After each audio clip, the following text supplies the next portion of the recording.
লাগা লাগারে লাগা আউলা লাগা চ্যালেঞ্জ করেন আকরাম ভাইয়ের লাগারে লাগা সবাই লাগা এবার বলে জয়ের মালা শিবপুরেতে লাগারে লাগা চ্যালেঞ্জ করেন আকরাম ভাইয়ের আইএফএসে এবার বলে শিবপুরেতে জয়ের মালা গলায় দেবে বিকল্পতে গলায় দেবে নির্বাচিত চেয়ারম্যান জনাব খন্দকার আবু তাহের জনাব খন্দকার আবু তাহের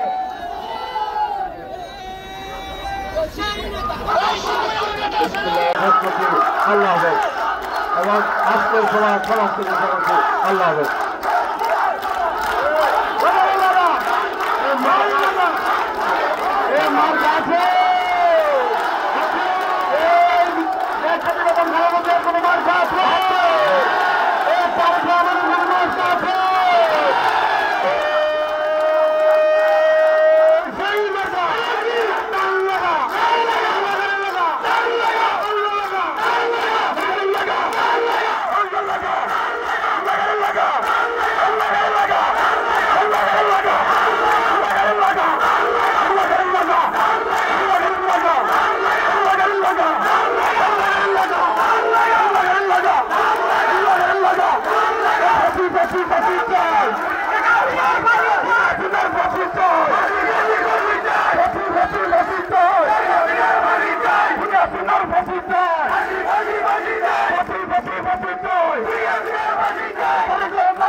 নির্বাচন অনুষ্ঠানের ঘোষণা এই অন্তর্বর্তীকালীন সরকার দিয়েছে। এই নির্বাচন বাংলাদেশের জাতীয় ইতিহাসে অত্যন্ত গুরুত্বপূর্ণ। দীর্ঘ 17 বছর লড়াই করে এই বাংলাদেশের জনগণ, এই শিবপুরের জনগণ আমাদের শহীদ সিয়াম, সুজন, হৃদয়, আমজাদ, সিয়াম সহ আমাদের তাহমিদের সহ নরসিংদীর শহীদেরা সহ সারা বাংলাদেশের প্রায় 200 সহস্রাধিক শহীদের রক্তের বিনিময়ে আজকে এখানে বক্তব্য দিয়েছে মোশাররফ সহ অনেক জুলাই যোদ্ধা যাদের মূল্যবান অঙ্গ হারিয়ে আমাদেরকে এই সুযোগ তৈরি করে দিয়েছে। জনগণের ভোটের অধিকার প্রয়োগ করার সুযোগ আমাদের সামনে এসেছে। এজন্য আমাদেরকে লক্ষ্য রাখতে হবে আগামী দিনে তাদেরকে আমাদের এই মূল্যবান রায় কাদের জন্য প্রদান করব।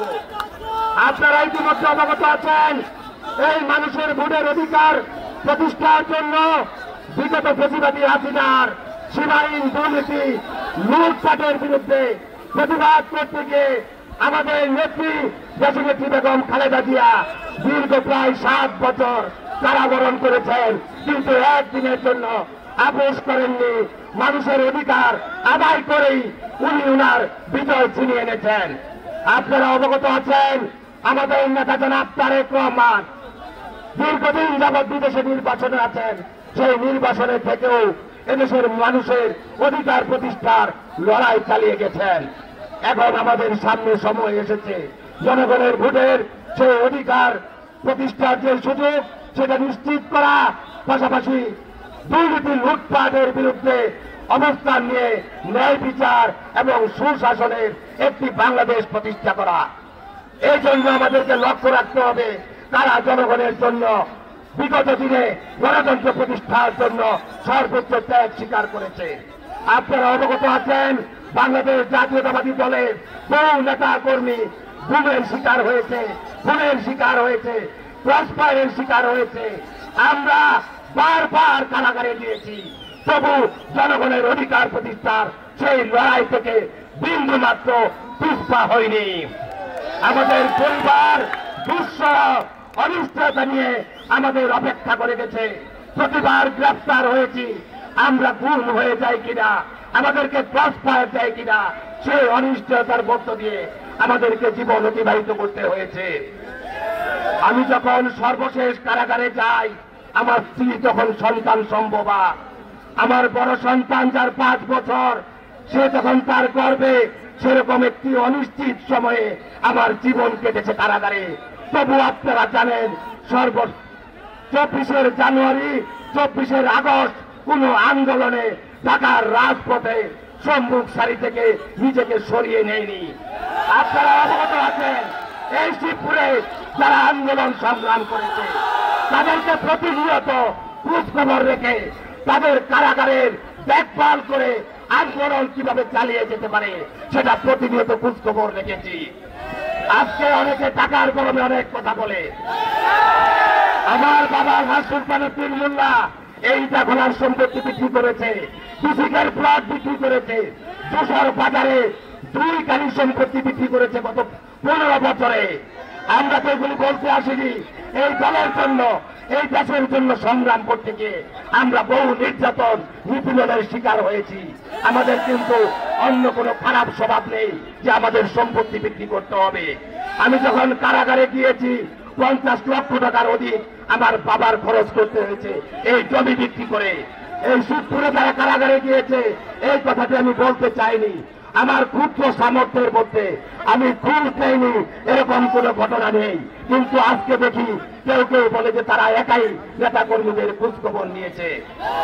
তাই বলতে চাই, আগামী দিনে জনগণের অধিকার প্রতিষ্ঠা, এই শিবপুরের মানুষের কল্যাণ নিশ্চিত করার জন্য অতীতে যেমন আমরা অনেক ত্যাগ স্বীকার করেছি, আগামী দিনেও যে কোনো ত্যাগ স্বীকার করেও আমরা এই শিবপুরের জনগণের কল্যাণ নিশ্চিত করব।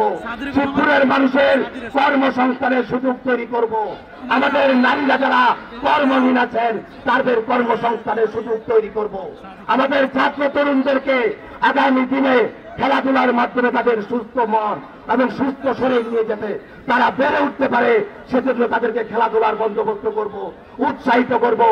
মাদকের ব্যাপারে আমাদের অবস্থান থাকবে জিরো টলারেন্স।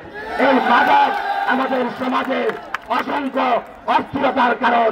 পারিবারিকভাবে, সামাজিকভাবে আমরা অনেক সমস্যার মধ্যে এই মাদকের মধ্যে দিয়ে আমাদের তরুণ সমাজ ধ্বংস হয়ে যাচ্ছে। যাদেরকে আমরা সুন্দরভাবে গড়ে তুলতে পারলে তারা আগামী দিনে আমাদের পরিবারের, সমাজের, রাষ্ট্রের সম্পদ হিসাবে সেবা করতে পারবে। আমরা আমাদের সন্তানদের প্রাথমিক শিক্ষা ব্যবস্থা সহ শিক্ষা কার্যক্রমকে সমন্বিত করব, যাতে তাদেরকে আমরা আগামী দিনে এই শিবপুর সহ দেশের সেবায় সুনিশ্চিতভাবে কাজে লাগাতে পারি। বক্তব্য দীর্ঘায়িত করব না। আমরা প্রতিশ্রুতিতে বিশ্বাসী না। আমাদের নেতা জনাব তারেক রহমান বলেছেন 31 দফা বাস্তবায়নের মাধ্যমে আমরা গণতান্ত্রিক বাংলাদেশ বিনির্মাণ করব, জনগণের জন্য কল্যাণের বাংলাদেশ বিনির্মাণ করব, ন্যায় বিচারের বাংলাদেশ নিশ্চিত করব। সেই লক্ষ্যে আমরা শিবপুরে ইতিমধ্যে আমরা প্রতিশ্রুতি বাস্তবায়নের পক্ষে কাজ করে যাচ্ছি। আগামী দিনে সুযোগ পেলে এই শিবপুরকে আমরা আমাদের নেতা জনাব তারেক